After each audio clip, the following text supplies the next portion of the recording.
So the recording has started, and John, I think you're good to go. Okay, welcome to this session. I'm John Irvine from the University of St Andrews, and I'm one of the co-directors of the Hydrogen and Fuel Cell Supergen. So I'll just very briefly tell you a little bit about hydrogen and fuel cells and our history, and then I will come back to talk a little bit about how hydrogen fits in with the rest of the Supergens. So first Supergen investments in hydrogen were made in 2023, so we're almost 20 years here, but unfortunately it's not been an even playing field. So there's been some hypes and ups, and there's been some downs. So hydrogen has been very much driven by public perception and hype, and we would rather follow a realistic and positive course.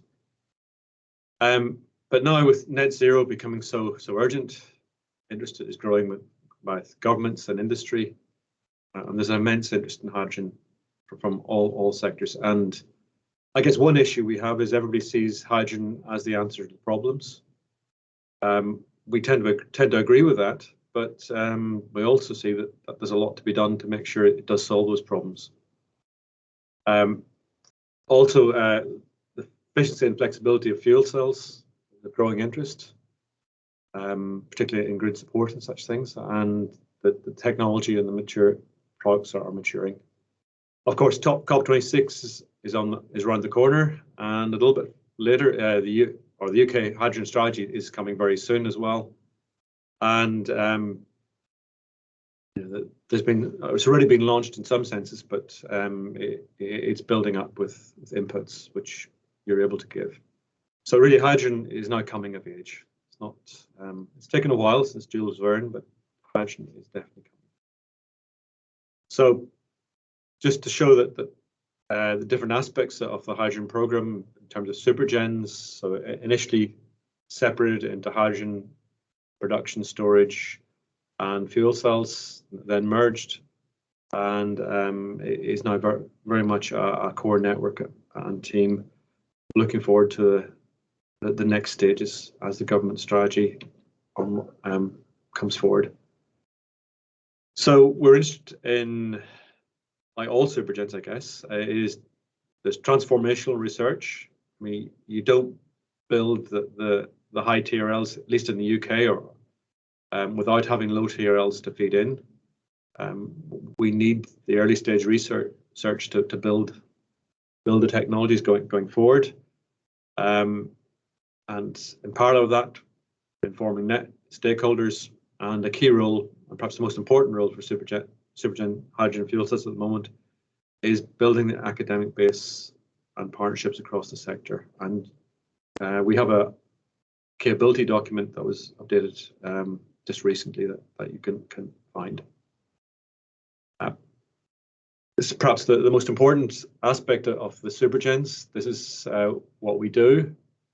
So we cover polymer electrolyte fuel cells and electrolyzers, hydrogen storage, hydrogen production, which is part of the electrolyzers,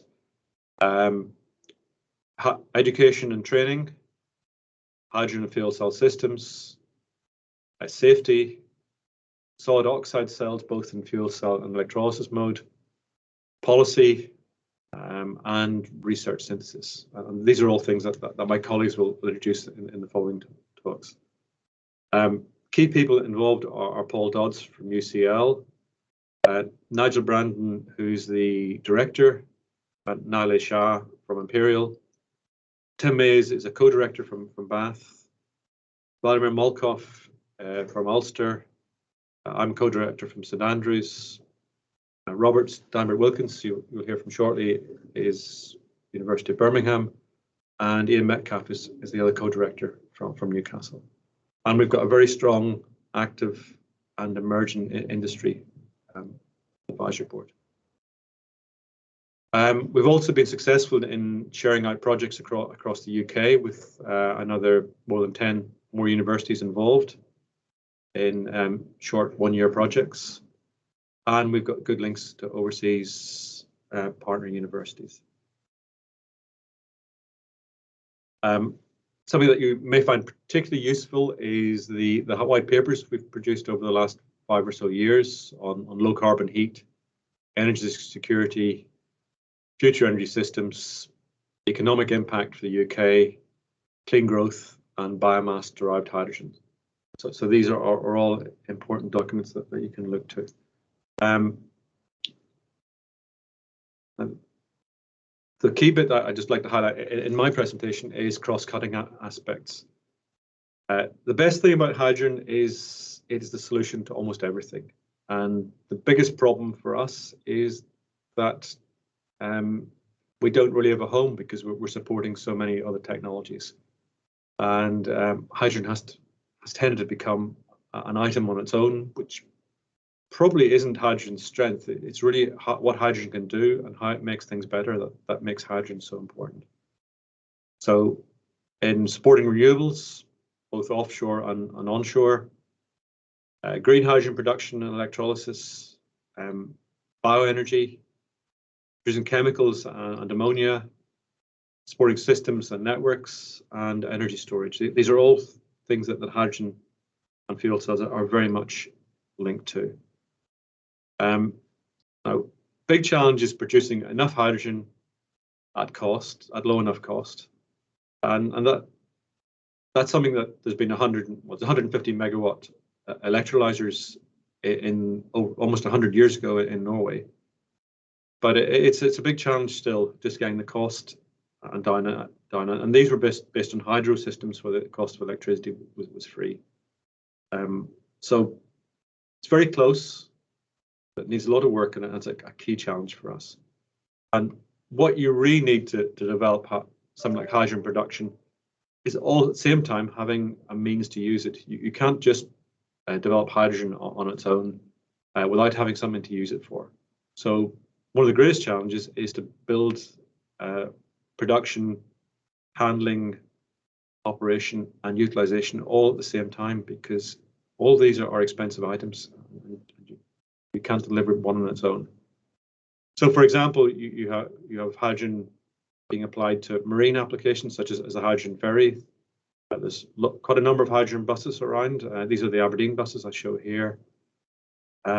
Big challenge is hydrogen aviation, but there are some demonstrator planes going, and obviously hydrogen airports are very close. And something that we're quite active in is hydrogen trains. And in Scotland, the declared intention is that everything will be non-diesel within just over 10 years. And the green lines are where it's impossible to electrify. And those really have to be hydrogen fuel cell trains. And that's a key deliverable. And finally, it's not just about energy. Hydrogen transport is so much cleaner, or should be so much cleaner than internal combustion engines. So atmospheric pollution is just as important health-wise in the medium term as removing CO2 and preventing global warming. Well, perhaps that's debatable, but it's got to consider both. So where does hydrogen come into this? It doesn't work in isolation. You won't find a hydrogen vehicle that doesn't have a battery in it. So there's very much a cooperation between hydrogen fuel cells and batteries. There's a certain range and energy distance that you can cover with batteries. At the lower end, you can even go to supercapacitors. But when you come to mid-range transport, it becomes really difficult for batteries. So you need to go to hydrogen. And then probably for most difficult applications, like a lot of marine applications for long distance and flight over significant distances, you have to go to synthetic fuels. But again, hydrogen has a key role here. So for example, using ammonia as a hydrogen carrier is really, really important and really useful. But we can also look at converting biomass or waste into methane and CO2 and electrolyzing that to produce fuels, or using renewable electricity to drive that through Fischer-Tropsch synthesis. So the key message is that there's a very strong synergy and interdependence of these technologies. And integration is key. For offshore renewables, you can use fuel cells to maintain operation when the wind's not blowing. You can use fuel cells to maintain the grid when there's gaps in renewables. And there's some very elegant technologies out there at the moment being developed. And in terms of bioenergy, this is an example on the developing world of biogas being used in a 100-year-old gas engine, or being used. Biogas is used in a 100-year-old gas engine. If you can replace that with a fuel cell, you've got you can replace that with a fuel cell. Right? It's a matter of implementing that technology. So hopefully that's my 10 minutes. Perhaps a really important slide at the end, which I hope you can see, is how to contact us. So Marina or Sarah are our key contacts, and you can contact any of us through the hub. And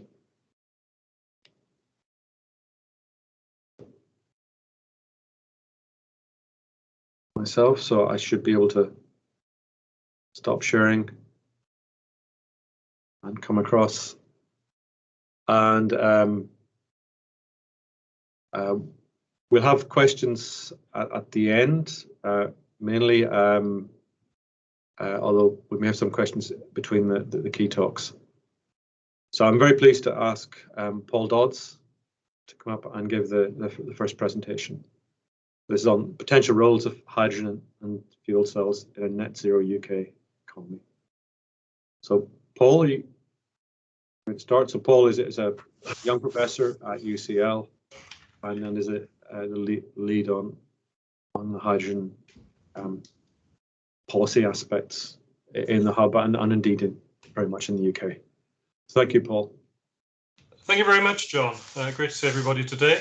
So I want to look very briefly at two aspects here, and I'm going to do this talk quite briefly so we can get into the technical people afterwards, because I'm also speaking in the policy slot tomorrow on blue hydrogen and the debate in the news recently. I want to cover two brief areas here. So the first one is about the use of hydrogen in the system, and I'm going to skip over half the things I have because I think John's just mentioned them. And the second one is the potential economic benefits of hydrogen and fuel cell technologies to the UK economy going forwards. So I'm very pleased that John mentioned what's happened with how the hub has developed over time since 2012, and he particularly mentioned the white papers that we've published. And we've published a number on various areas of socioeconomics, policy and systems. And if you're interested in any of them, please go to our website and you can download them all without a problem. We've also had one more general systems focused hydrogen project funded, a larger challenge type project called HIVE, Hydrogen's Value in the Energy System, which focused on power to gas, but looked at hydrogen systems more generally. And another notable thing that's happened very recently is the formation of the Hydrogen Advisory Council by the UK government. And members of the hub have got quite prominent roles both on the council and on its working groups. Hydrogen can be used in a number of areas, and I wanted to give you a few thoughts on each. So one of the biggest areas of interest in recent times has been using hydrogen for heating. But I think there's a number of issues that we need to consider. First of all, we need to think about the quality of the heat service because cost isn't necessarily the dominant factor. And I say that because most studies that look at heat look at the cost of the technology and the carbon emissions that are saved by using it. But for example, if I'm going to if I want to replace a boiler in my house, then I need to think about what sort of space it's going to take, the new technology.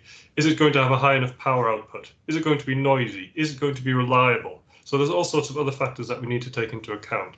And we need to think about consumer choice as well in that. So different people are going to have different things that they want, different values from their heating system, different types of performance, and they're going to choose their system according to that. And I don't think we take that into account very well at the moment in our current assessments of how heating might be decarbonized in the future.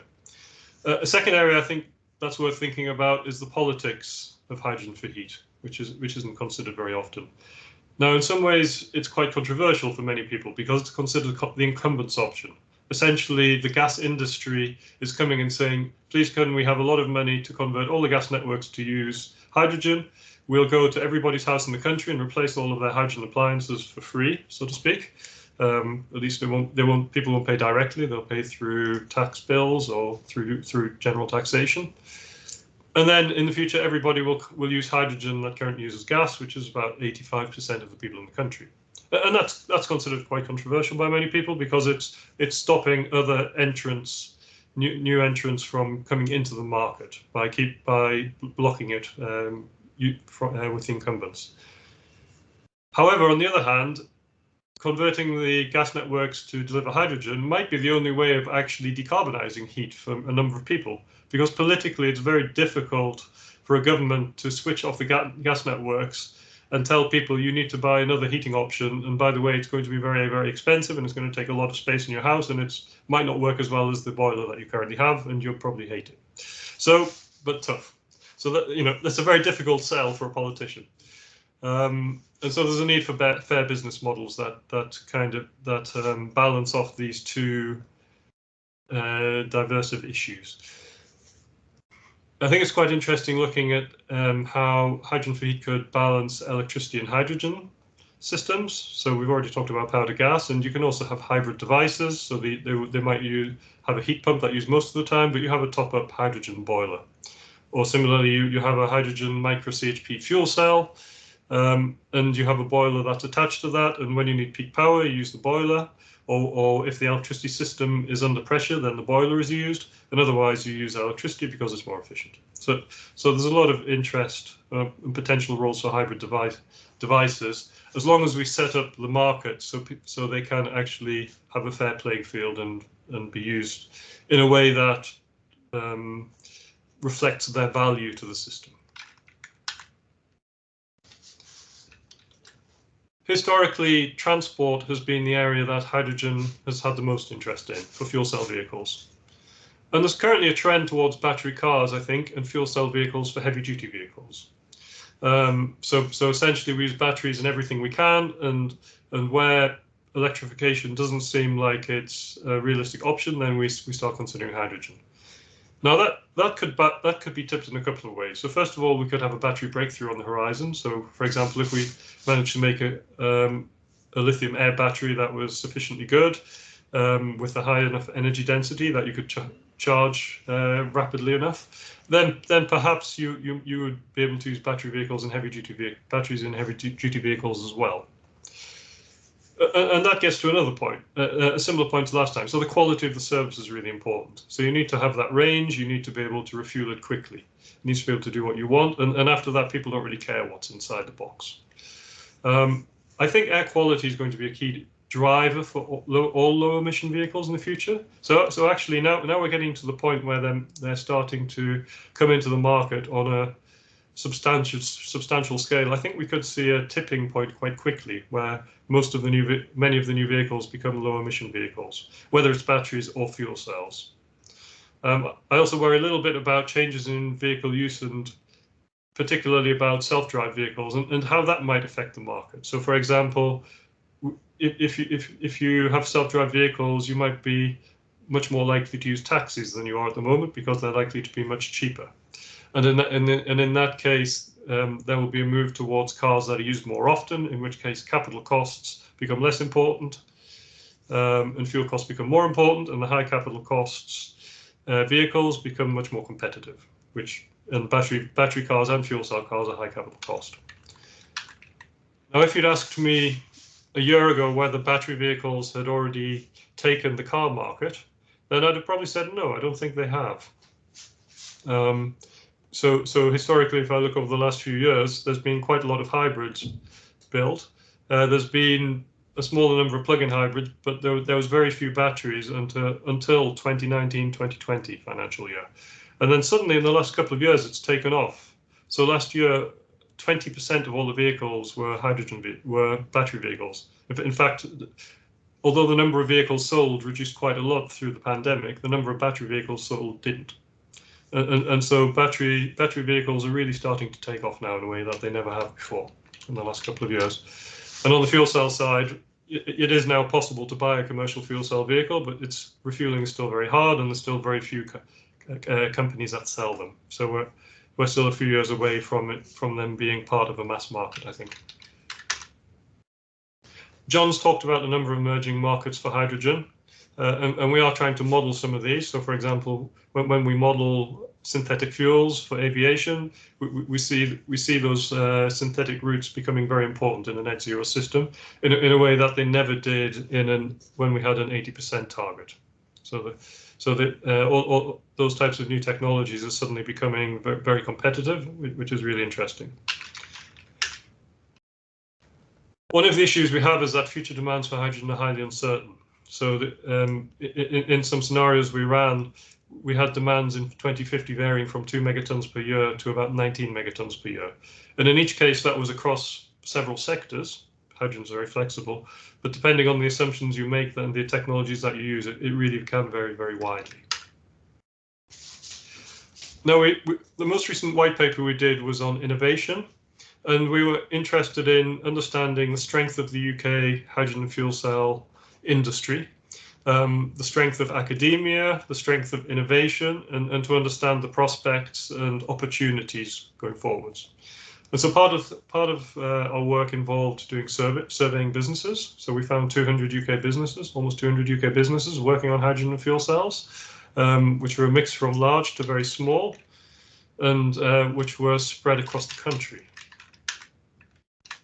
They also worked across the supply chain for hydrogen and fuel cells, from services to innovation to end use. We had a look at the number of patents that were taken by UK people, essentially, and so this graph shows the share of global patents for the UK for hydrogen fuel cells and for other low carbon patents, which aren't in hydrogen fuel cells. And what we actually find is that the UK has a higher share of hydrogen fuel cell patents than it does of other ones, which suggests it punches a little bit more above its weight in hydrogen fuel cells than it does in other areas. But in all areas, the UK was fairly low in terms of for the number of patents for energy technologies, which just reflects that historically we haven't invested a large amount of money into innovation in energy. We tried to measure how well UK academia has kept up with the global community, and we did that in terms of publications. So here you can see a graph of worldwide publications and UK publications in this area, and you can see they track each other very well. Now we stopped counting in the middle of, we finished counting this in the middle of 2018 or so, which is why there's a dip there. But more or less, the UK has been on track with the rest of the world in this area. We asked businesses about UK strengths and challenges. So what we found was a major challenge is a very small UK market. So there's a number of companies that have products ready, particularly for fuel cells, but also for hydrogen production. But at the moment they can't sell them in the UK, and because of that, 2/3 of the companies export their goods or services into the global market, and 60% have joint R&D programs with the EU and 33% with North America. Most companies that replied to our survey also worked with UK universities and liked the broad experience and the quality of the research that they produced. But we also had trouble. They also had trouble with access to finance and with a shortage of skilled labour. Interestingly, and we'll talk a little bit about education later in this session. So to conclude, hydrogen has a number of potential roles, as you've heard. But the level of future demand for hydrogen in each sector and across the whole economy is very uncertain. And I think the next step in our systems work is to understand how we can deal with that, try to reduce the uncertainty, but also think about strategies that account for that uncertainty for when we're building hydrogen systems. Finally, the UK has innovation strengths across both areas of technologies, but the industrial base is quite small and there's little domestic demand, and that means it's quite difficult for the sector at the moment in the absence of much support from government or markets. So thank you very much for listening, and I'll hand back to John. Thank you very much. Thank you. Thank you. Can I ask everybody? There's an echo, by the way. Can I ask everyone to type their questions into the chat so as we can assemble them later on? We've had one question so far, and as that's from my external examiner, I should answer that one. And it's on electrolyzers, and I'm very pleased to say that we're waiting on Anthony to present on electrolyzers. So Anthony will give an update on developments in electrolytic hydrogen generation. So I'm very pleased to welcome Anthony Kocernak, professor in chemistry at Imperial College, who I didn't mention earlier on as one of the members of the core members of Supergen. Apologies for that, Anthony. So Anthony, please take it away. Thank you. Okay, thanks a lot, John. Can you see my slides? Yeah, it's perfect. Okay, great. So as John mentioned, I'm going to talk about developments in electrolytic hydrogen generation. Of course, the UK hydrogen strategy was just published a few weeks back. And of course, you know, part of that strategy is the discussion that by 2050, it's expected that maybe up to 7.5 to 14 megatons of hydrogen is going to be produced and consumed a year within the UK, similar to the numbers that Paul Dodds mentioned, sort of in the middle of the range of the numbers that Paul Dodds mentioned earlier on. And that amount of hydrogen corresponds to between 20 to 35% of the total energy consumed in the UK. So of course there's the potential for considerable amounts of hydrogen being produced and consumed. And even at the moment within that report, there's a discussion of the number of production facilities or areas where hydrogen is potentially being produced or going to be produced throughout the UK, in terms of both CCUS projects, which are the blue ones, and electrolytic production projects, which are the green ones. And of course, within that strategy, electrolysis is considered one of the major methods of hydrogen production. And of course, there's a range of different approaches that we can use for electrolysis. We can, for instance, use electricity from nuclear reactors to power low temperature electrolyzers. We can use electricity and heat from nuclear reactors for high temperature electrolysis. We can use grid electricity, which tends to then attract the CO2 emissions associated with grid electricity production. Or we can directly integrate electrolyzers with renewable electricity production systems, for instance, onshore or offshore, more likely wind farms. And that's what this diagram down at the bottom talks about. And I've actually taken some information from this offshore wind hydrogen solving the interaction challenge report. But first of all, let's talk a little bit about the different sorts of electrolyzers. And you've already seen this photo here. One of the first water electrolyzers, large-scale water electrolyzer systems developed in almost 100 years ago in Norway.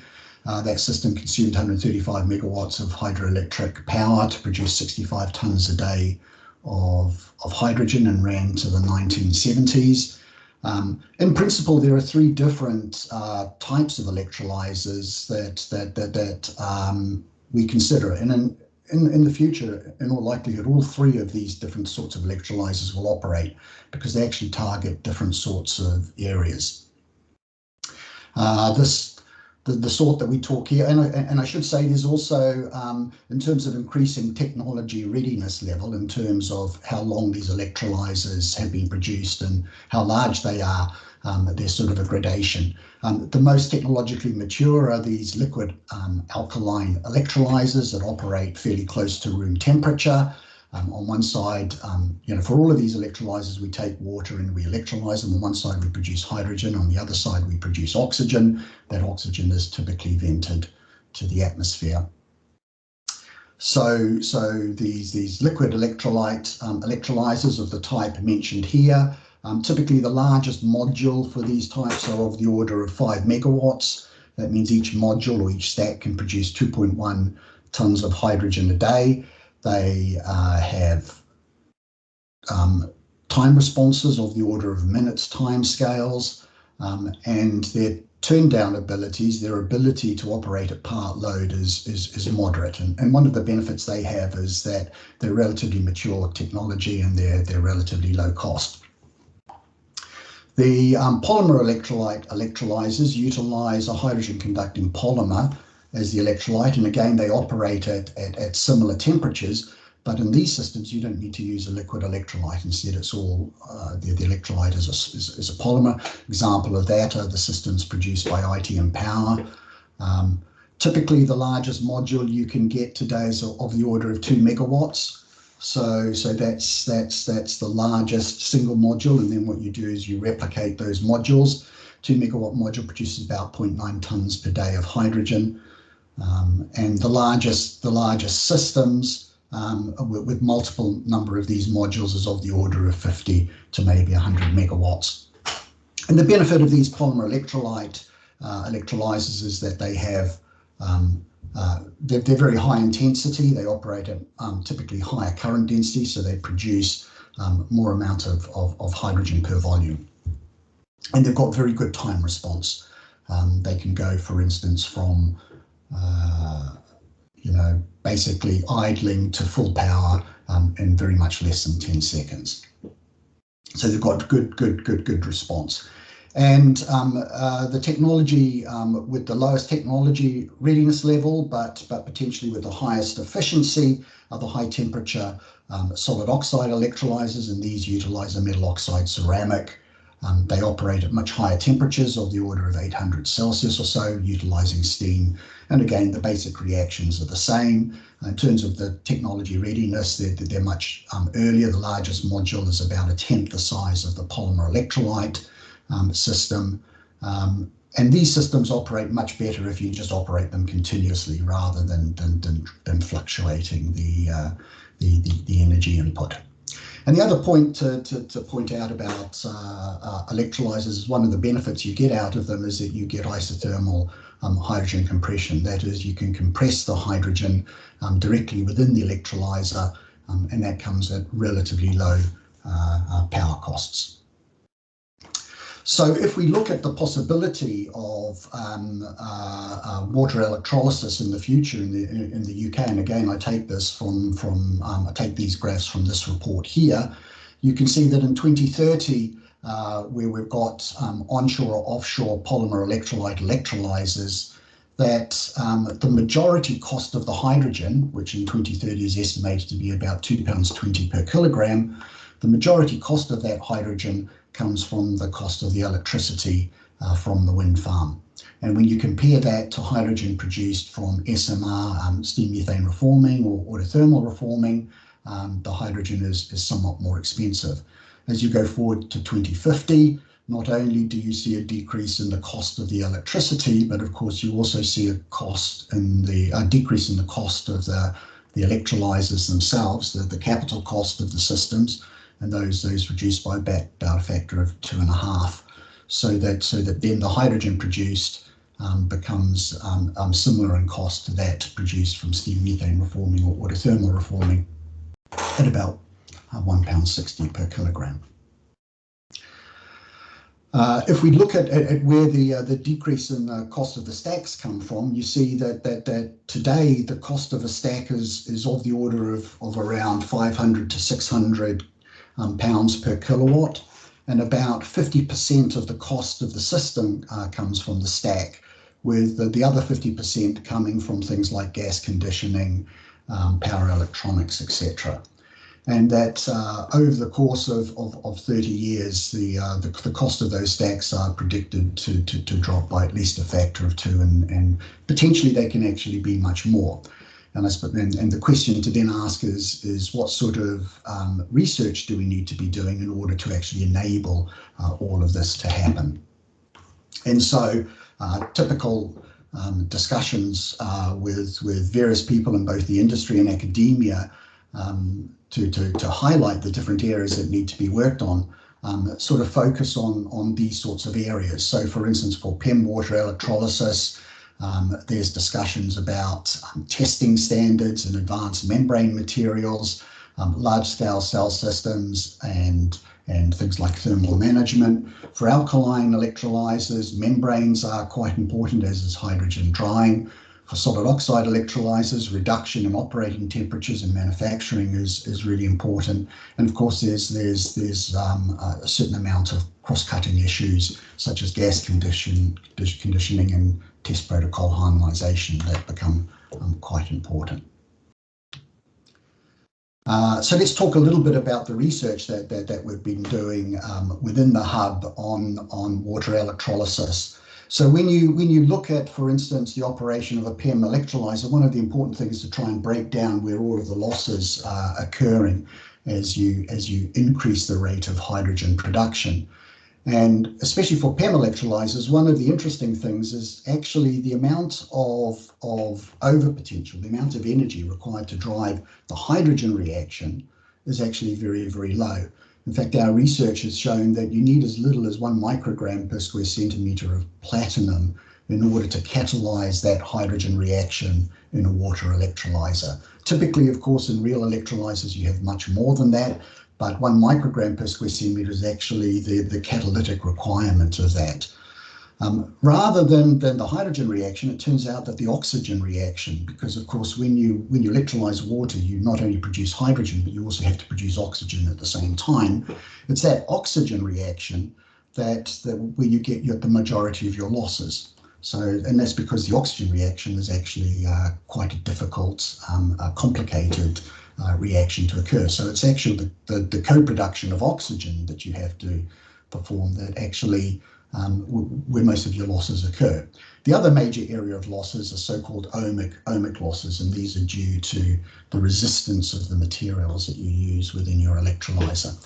And alkaline electrolyzers are similar in terms of ohmic losses. Ohmic losses are relatively large, but in terms of the losses for the different reactions, it turns out that the oxygen evolution reaction in alkaline is slightly easier than in acid in these PEM electrolyzers, but the hydrogen reaction is slightly more difficult, so that the total losses remain of the same sort of order, but the hydrogen reaction becomes much slower.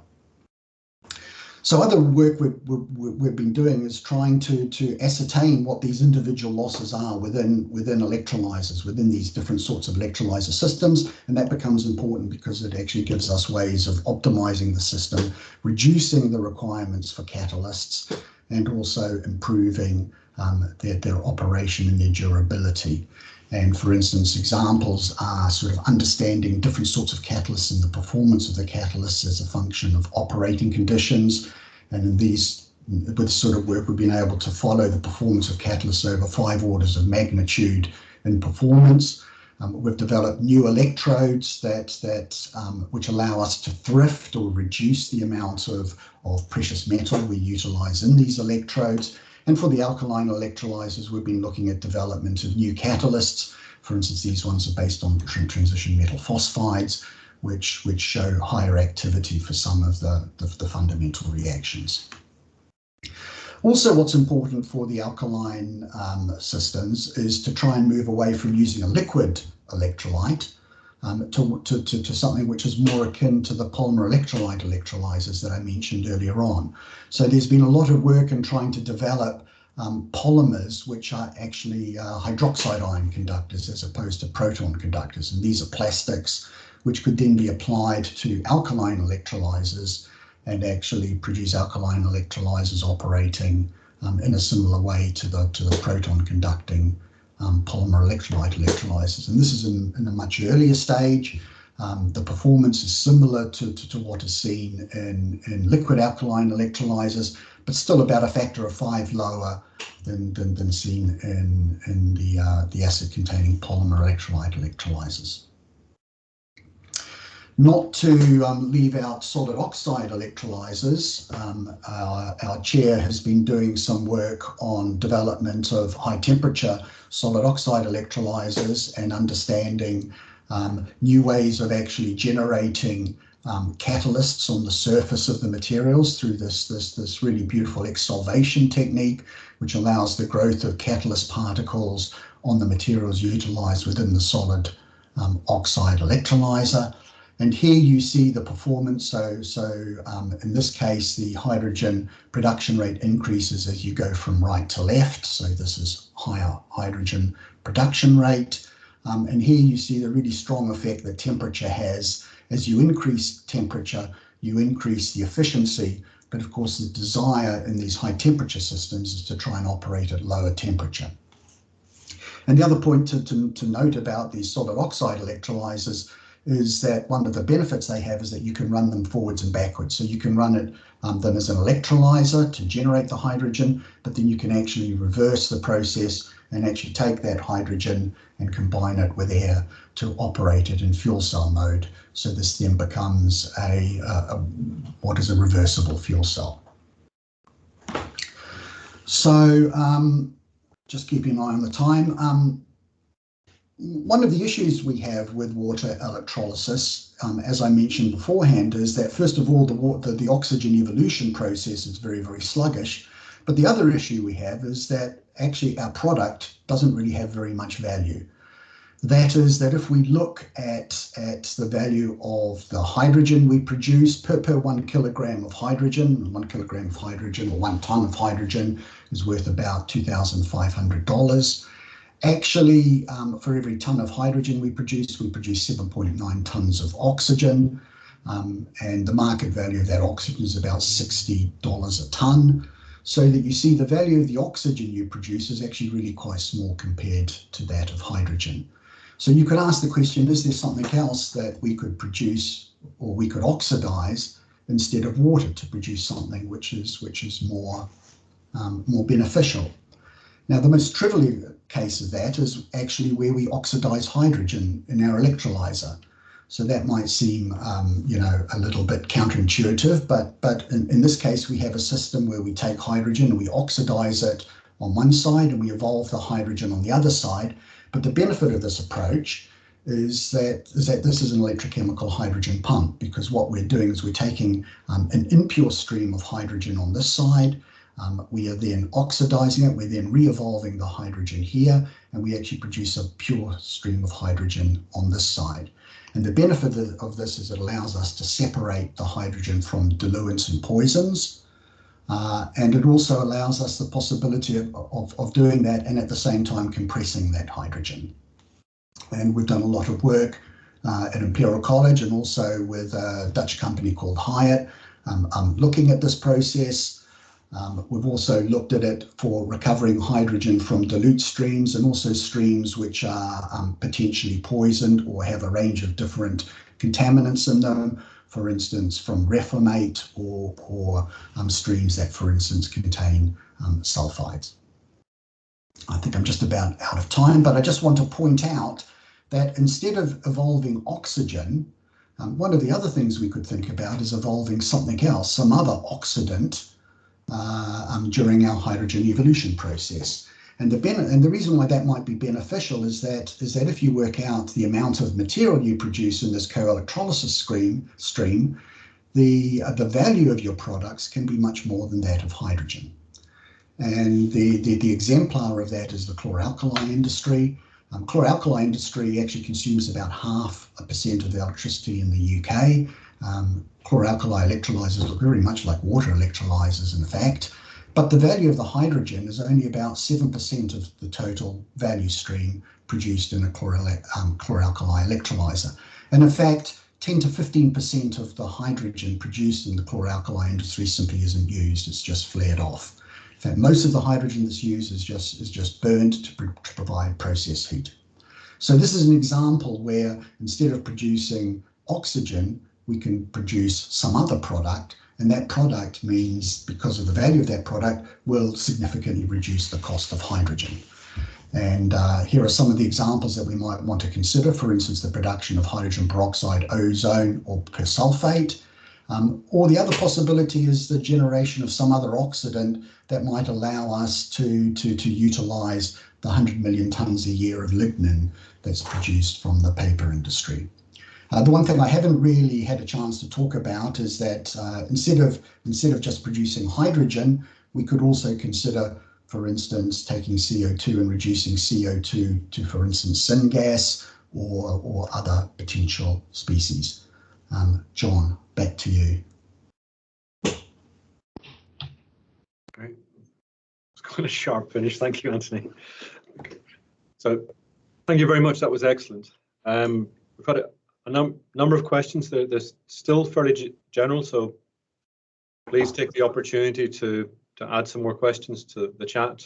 And I say we'll come back at the end and have a roundtable discussion. The questions so far can be answered by more than one of us, I think. So final presenter in this session is Professor Robert Steinberger-Wilkins. And Robert's going to present on hydrogen in power sector coupling, developing the next generation of sustainable energy research, is that, I believe. Yeah, Robert, yes. you're right. Sort of overlapping. Right, so I'll Thank wrap you. this session up. Yeah, thanks, John. I'll wrap this section up by talking about two topics, really. So one is the sector coupling, which will conveniently take up what Anthony was just talking about, and then have a bit of an outlook of something we are looking into currently, which is more the skill developments for the emerging fuel cell and hydrogen industry. So just see how this works. Right, okay, so I'll kick off with the sector coupling. Paul already mentioned the white paper, or the white papers we produced, the 5 of them. This was published in 2013. There were 3 we published around that date and rolled out in London. And this one was on the role of fuel cells and hydrogen for energy security in the UK. And I'll be touching on some of the topics we explored there. But initially, what I want to point out is this. So this is a chart of the energy use in different sectors in the UK, regularly compiled by my colleague Grant Wilson. So I've integrated the last data here for 19 and 20. I'm not even sure we have them for 20. But what's shown here is the gray curve in the middle is the transport fuels, which obviously you can't get hourly data for or daily data, so it's more agglomerated. And then we have the blue, which is gas, and we have the red, which is electricity. So what we see here is relatively homogeneous development over time of transport fuels and electricity. So you see some slight seasonal variation, not so many people traveling around Christmas, and of course more energy use, electricity use during the winter time, although again you see the drop at Christmas. But what you can see here, and if you take the average of gas, it's somewhere in between. So you can see that the sectors, the 3 sectors of transport, essentially heating, if you like, or process heat and electricity, are more or less balanced with sort of unrecognized prominence of transport. So I think few people recognize that this is one of the largest contributions to energy demand in the UK. Now, if we wanted to, say, decarbonize all this by using hydrogen, this would be a huge challenge. Essentially, it's a challenge that can't be met. So the first thing we have to keep in mind is the total energy demand in the UK has to come down. And it has to come down by about 70%, which would then mean we would be around the average of world energy use per capita, which would be fine because there's with studies that say this amount of energy use can be sustained in the long term. So essentially be covered by renewable energies. Now, as we know, hydrogen is not an energy source. It has to be produced from other forms of energy. So, and this, as we're talking about zero carbon futures, this will have to be renewable energies. So having this in mind, that we can't replace the current energy use by anything renewable or sustainable, and have to first invest into reduction of energy demand before we progress into anything else. Then we can have a look at what future energy markets could look like. So currently we have 3 very distinct markets, one for heating that is based on natural gas mainly, with a little bit of electricity and oil in it. We have the main market for electricity, which is based on natural gas currently, practically no coal at all anymore in the UK. nuclear, of course, and what we call primary electricity, which is the renewable electricity production, which comes into the system as electricity. There's no production really, no conversion from anything that is bought or marketed as primary energy. And then we have the third very distinct market, which is the transport market, to a very high degree, of something like around 90% based on oil, so crude oil products, with a little bit of electricity now and some natural gas and some biodiesel and whatnot. But traditionally, and even up to today, these are the very distinct three markets we have. Now, when we start talking about hydrogen, but not only about hydrogen, I'll introduce that on the next slide, we are suddenly getting a much wider bandwidth of sourcing of the energy vector. So it could be produced from electricity, whatever electricity it is, by electrolysis, as Anthony was explaining, could be produced from natural gas by reforming, could be produced even from coal or crude oil by partial oxidation, can be produced from biomass, so again, including renewables, or just by sunlight and nutrients via bacteria, again, biomass or algae. So we get a much wider set of feedstock from which we can produce the final energy vector. And unfortunately, we are very focused on hydrogen in the UK. Other countries are more progressed on this topic. What we should be talking about is not hydrogen, it's decarbonization. And it's not even decarbonization, it's defossil carbonization of the energy system. And we should be talking about hydrogen-based fuels. Because what we're missing out if we focus too much on hydrogen, as a buzzword, of course, and a word you can easily sell to politicians, is we need to talk about not releasing any fossil carbon. So whether we use ammonia or we use methanol or we use methane that's synthesized from green hydrogen, as I'll explain in a moment with this slide, it doesn't really matter because no fossil carbon will be released in the process of converting this fuel. So what's shown here is the use of electricity, red, to split water, as was explained just now. So producing hydrogen, which you could then sell off into the transport market. Plenty of buses going to run around in Birmingham, or they have been in Aberdeen for quite a while and used to be in London.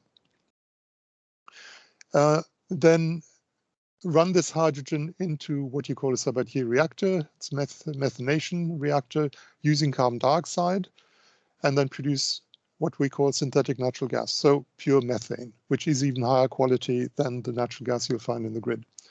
Now, of course, the sticking point is the source of the carbon dioxide. If that was fossil carbon, of course, you're just using fossil carbon in the process and you're releasing it back to the atmosphere. So this carbon would have to come from biomass. Biomass captures carbon from the atmosphere. So all the carbon produced by processing biomass came from the atmosphere. So it's just going in full circles. And we have a circular carbon economy with the atmosphere as the storage. And if we wanted to liquefy this synthetic natural gas, we get a full substitute for LNG. So what you can see here, we can produce hydrogen as a gaseous fuel or liquefied or whatever for storage and transport. We can produce a substitute for natural gas. We can produce a substitute for liquefied natural gas. So in this way, essentially with a completely decarbonized set of fuels, we can take over all the three markets I was showing. And that is shown here now. So the gas grid becomes the linchpin of this whole sort of new approach at energy markets. And we have input from different feedstocks, so it could be biogas, or eventually that is biomass. It could be natural gas in the transition phase of a couple of years, a few years. It could be primary electricity. All this results in the formation of hydrogen or synthetic natural gas, which can be produced, transported in the current natural gas grid. If we use the SNG, we don't have to change anything at all. There's zero investment into the infrastructure. And then we use fuel cells or direct burning of gases, whether it's the SNG or the hydrogen, to produce heat, electricity, or mobility. So we get a system that is very flexible on the use side. Anything that is needed can be done with this set of gases, and we can rely on a wide set of feedstock. Now, whether we have a mixed gas grid, which I'm not very convinced of, because that increases, well, as a physicist, you know, it increases the entropy, or whether we have a hydrogen system for passenger transport and trains, and a SNG system which takes over the natural gas grid, including LNG for everything else. That is something to discuss later, but that is something to discuss, and that shouldn't be disregarded by just talking about a very simplified perception of hydrogen, what it can do. So in the end, we get a rather complex system, but complex systems are more stable in the long run, more resilient. And we can see on one side the production of hydrogen from electrolysis, but then also the methanation further down. I don't know whether you can see my pointer. We use all the natural gas grid as it is today, no further investment. And we have a parallel grid for, or parallel infrastructure for supply of pure hydrogen for those applications where we actually need pure hydrogen, and that is mainly passenger transport. There's another aspect to this I will briefly touch on, which is resilience of energy systems. So if you have a system that has two aspects, two legs, one electric, one gas. So in this case, if the electricity grid fails, all the lights go off.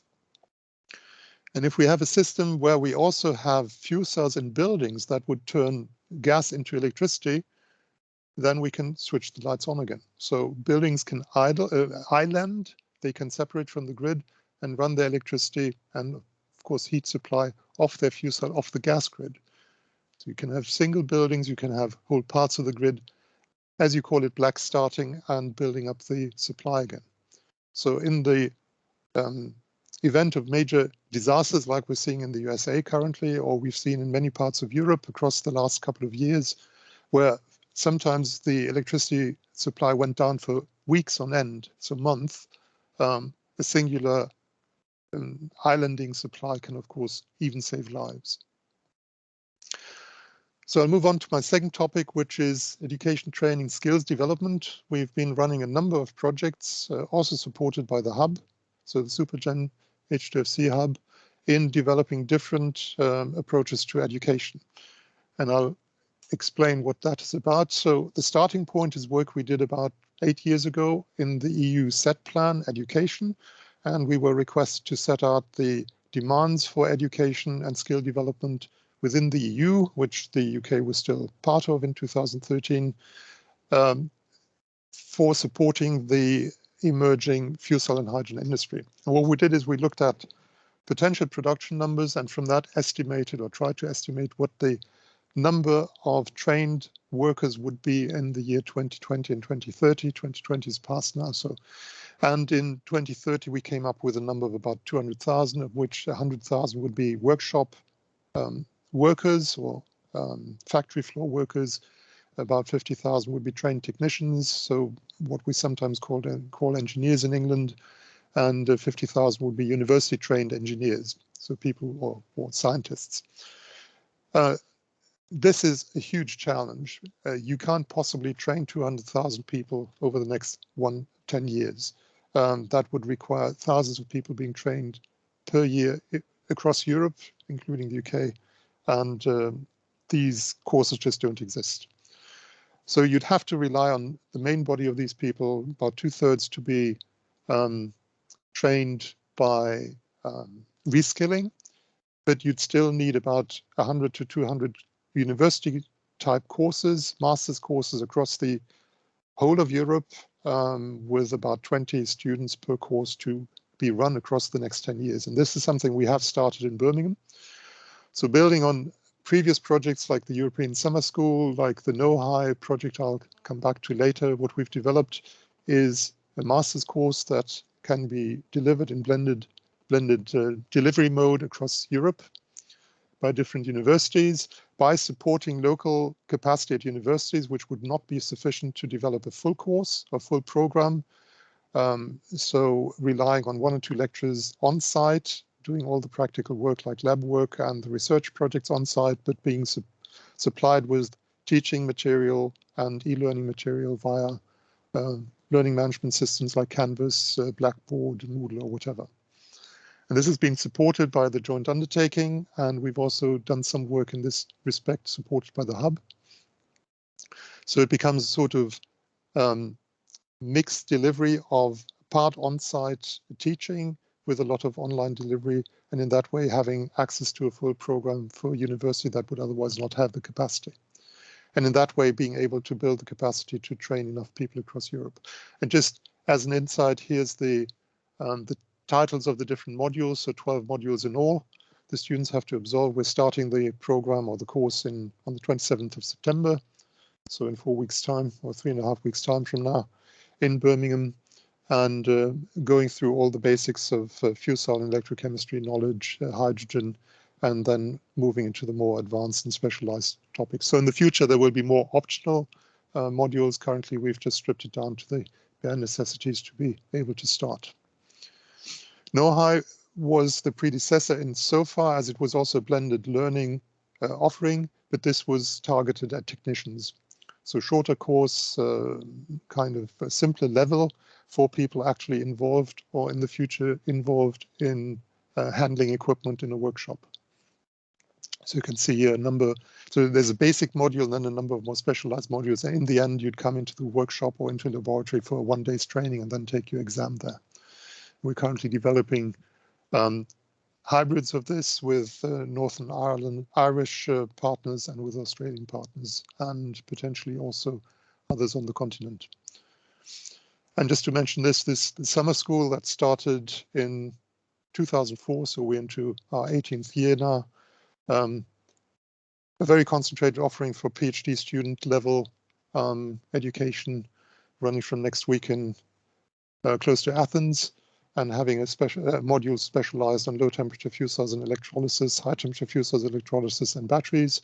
And in the second week, more specialized things on fuel cell vehicles, hydrogen safety, and innovation management and business development. So this, I think, wraps up our talks. Over to John again. And I'll just sort of take off my screen. Thank you very much. Okay. So any further questions, please put them into chat. But I'll just run through the questions that we have at the moment. So this is, I think most of them go to all the panelists. So is there a significant role for stationary fuel cells in the UK and in which markets? What innovation needs to happen to achieve penetration? Just buy Japanese fuel cells. There's 500,000 of them in Japan. Probably a headache importing them now, but still. That's combined. But seriously, so there is several manufacturers in Japan. I'm not sure they market in Europe. They're marketing on the continent through other manufacturers. And the sticking point, of course, is feed-in tariffs and any subsidies you'd get for renewable heating, which would then also be applied to fuel cells. The technology is there. Anthony? Yeah, I suppose you know there's the as Robert mentioned, there's the Panasonic Farm in Japan where they have 300,000 combined heat and power systems, and the benefit of those systems, and it's important to point that out, is that you get your very high energy efficiency because first of all, you know, you make electricity, and then the extra waste heat is then used as you know, heating for hot water, so that these systems operate at close to 100% LHV efficiency, so that you really utilize you know, all the heat in your fuel much better even than a normal power station. So it's much more akin, I suppose, to having a power station with a district heating system, but you have that in your house. And another example is data centers. It's a very important application. Again, there's a lot of heat available, which you can utilize in the fuel cells. But the sticking point, I think, is the regulatory framework that would allow the subsidies to bring in the technology so that it can ramp up. I mean, they've brought down the prices tremendously by the subsidy system they had in Japan. So similar to the German system that supported photovoltaics.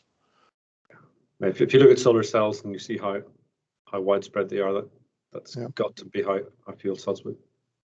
Oh, and the other benefit, of course, is the systems allow houses to run grid independent if there's a grid failure. So the Farm systems will run for 48 hours grid independent. So you've got a small amount of electricity if the grid fails, which in with climate change and extreme weather events might become more important in the future. So I move on. Blanco Sanchez, Paula Blanco Sanchez asked, when looking at the companies that hydrogen applications are very trending for transport, what is the main transport sector targeted here? How does the hydrogen applications in cars compete with the relatively well-established electric vehicles? Anthony's already answered that in the tech chat. Do you want to come back in, and then Paul maybe? Yeah, well, I mean, just basically, I suppose the way to think about it, or the way I think about it, is that petrol-powered vehicles are equivalent, in the future to pure battery electric vehicles, and diesel-powered vehicles are equivalent to hydrogen fuel cell-powered vehicles, and the demarcation being the distance that you have to travel, and also to a certain extent the speed at which you might want to refuel them. And I think that demarcation seems to be what's playing out at the moment. So, for instance, things like trains, as you already mentioned, John, heavy goods, good vehicles, seem to be more, fuel cells and hydrogen, where you need the greater range and the faster refueling seems to be, and also ferries as well. Paul, do you have something?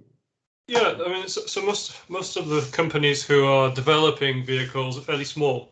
And in the grand scheme of things, most of the developments on fuel cell cars have been happening at large manufacturers in the Far East, Hyundai, Toyota, and such like. And so it's pretty hard for UK manufacturers to compete with that. At the same time, the major UK automotive manufacturers have been focusing more on batteries than they have on fuel cells, and so the government has taken a much greater interest in having gigafactories of batteries than it has in fuel cell manufacturing. And I think between those two things, it means that there hasn't been much focus at all on fuel cell cars in the UK. When we start looking at heavier vehicles, though, they're much more specialist, and they tend to be made on much smaller scales, and they're an area in which smaller companies can take a much greater role in. So there's a big question about engineering integration. And we've seen that with buses. So there's a couple of UK bus companies that have been developing the fuel cell versions of their buses to sell in the UK. And most of the heavier duty vehicles tend to be sourced more locally than the light duty vehicles. And I think, aside from the fact that fuel cells are more suited to heavy, or at least batteries are not well suited to heavy duty vehicles at the moment, and current lithium ion technology probably never will be. So that's a big push for having fuel cells there. But the other big push is that it's the more accessible market for UK manufacturers than the car market would be. I think fuel cells may follow batteries in the car market, but think of something like a bin lorry or a refuse collection vehicle. It's sitting stationary, crushing rubbish, belting out fumes from diesel. So there's a very different mode of operation, which is much more suited to electric. And I don't think you'll drive a bin lorry with batteries. So that you might call them niche applications, but they're very real applications.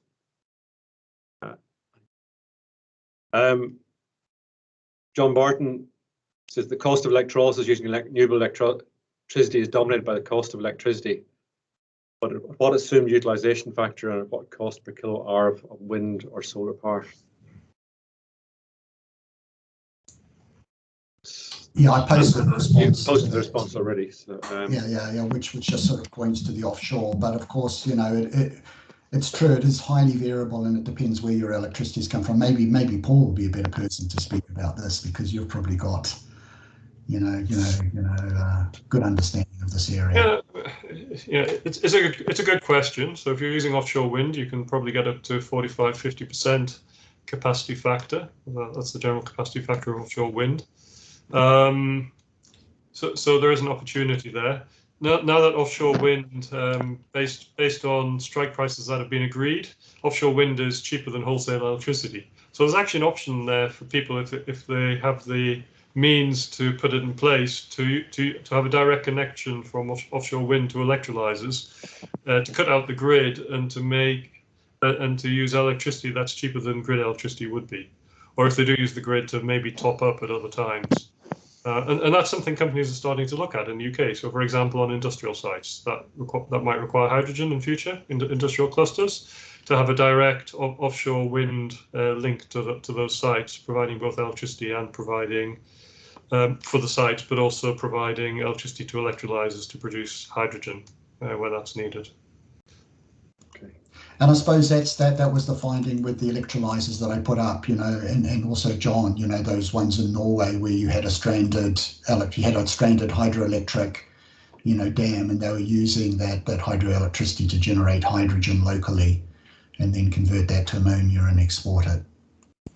This will evolve as more applications come out and more renewables come on stream. You can only produce so much renewable electricity, so you need to use it for something else. A couple of questions about the hydrogen strategy from Laura Bravo Diaz and Tim Mays, our esteemed colleague, threw in a question as well.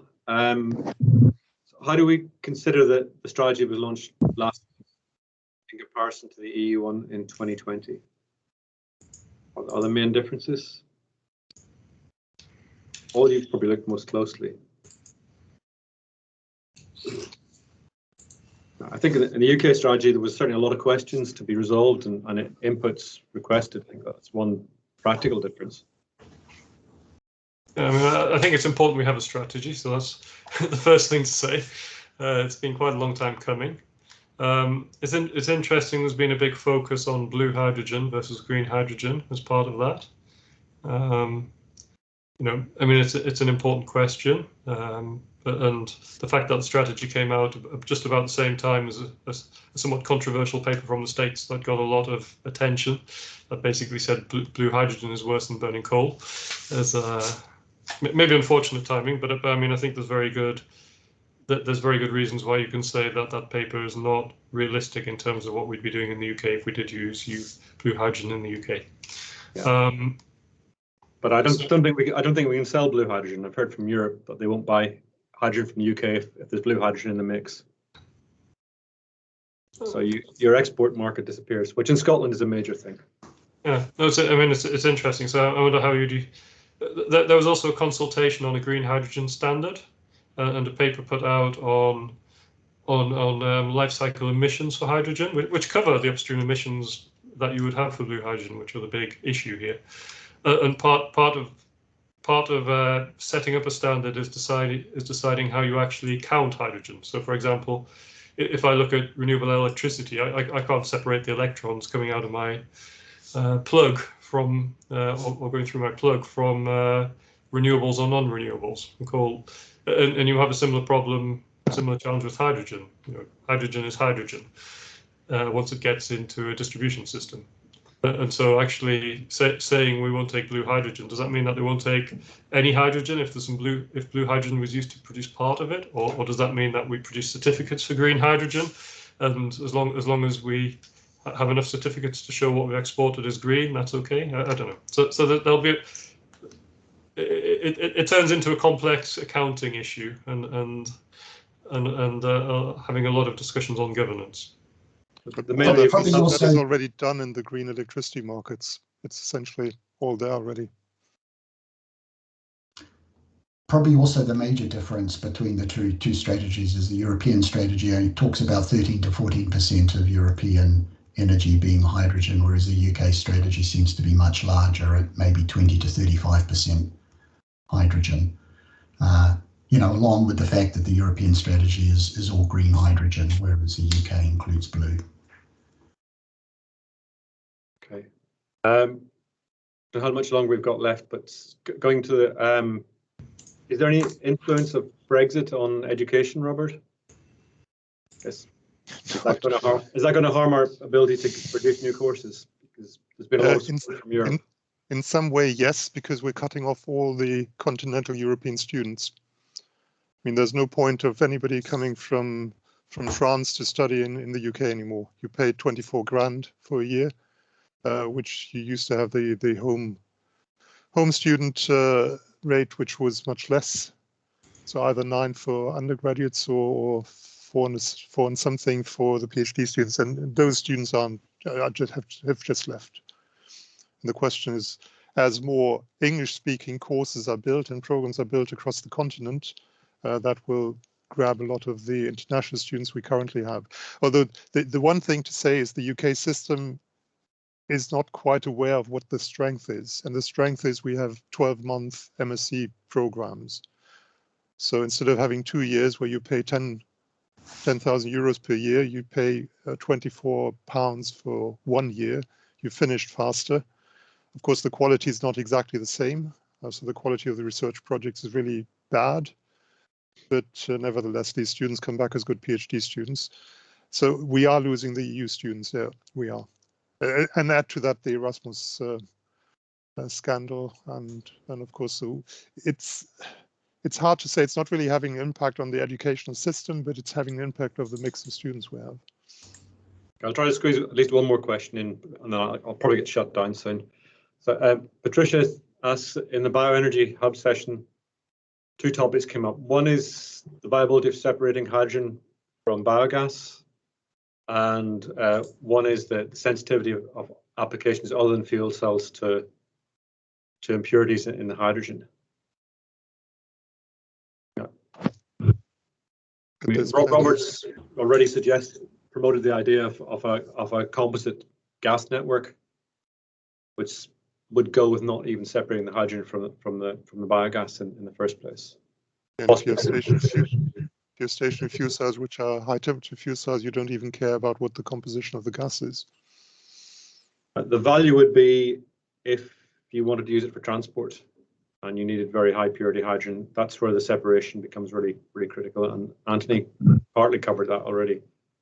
But I don't even accept that, because for long range transport like maritime, air, long haul road, I would go for LSNG and high temperature fuel cells. There's no need for very pure hydrogen. It's essentially for passenger transport, portable, and rail.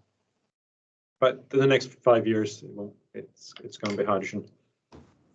Yeah, but it won't be much more than these sectors. And industry, of course, where the impurities don't matter too much if you're just using it for heat or reduction in steel industry.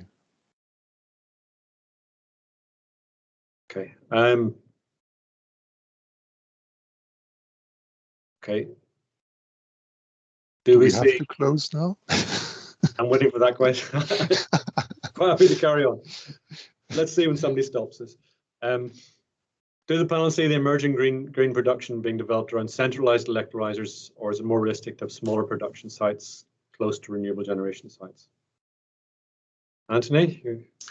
Well, I suppose one of the benefits with electrolyzer technology is it scales at high efficiency to relatively small sizes. So provided you're at the module size, for instance, 1 or 2 megawatts, you achieve the same efficiency, in the benefits. And going to very, very large farms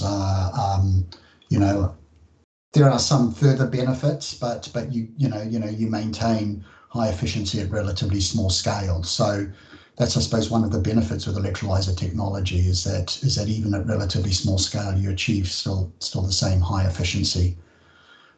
So you can actually do both, really. It's not so easy to move hydrogen around the country as well at present. But if you produce ammonia in large scale, for example, or SNG is, you can do that.